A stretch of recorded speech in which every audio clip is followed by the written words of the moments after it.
নিত্য প্রয়োজনীয় জিনিসের দাম কমাতে এবং সরকারি দপ্তরের সমস্ত শূন্যপদ অবিলম্বে পূরণ করে বেকারদের কর্মসংস্থানের দাবিতে বৃহস্পতিবার সিপিআইএম রামনগর লোকাল কমিটির উদ্যোগে একটি বিক্ষোভ মিছিল এবং সভা অনুষ্ঠিত হয়।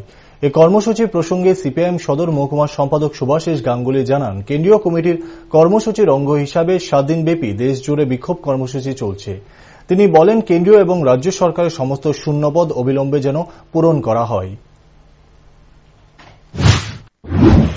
কেন্দ্রীয় কমিটির ডাকে 1 থেকে 7 সেপ্টেম্বর পর্যন্ত ক্রমবর্ধমান নিত্য প্রয়োজনীয় দ্রব্যমূল্য বৃদ্ধির প্রতিবাদে মিছিল শুরু হচ্ছে, প্রত্যেককে আসার জন্য অনুরোধ করছি এবং ব্যাপক কর্মসংস্থানের দাবিকে সামনে রেখে সারা রাজ্যব্যাপী যে কর্মসূচি করছে, আজকে আমরা ক্যাটচমনি থেকে মিছিল বেরিয়েছি। দুটো লোকাল কমিটি মিলে লেকচমোহনীতে গিয়ে সভা হবে।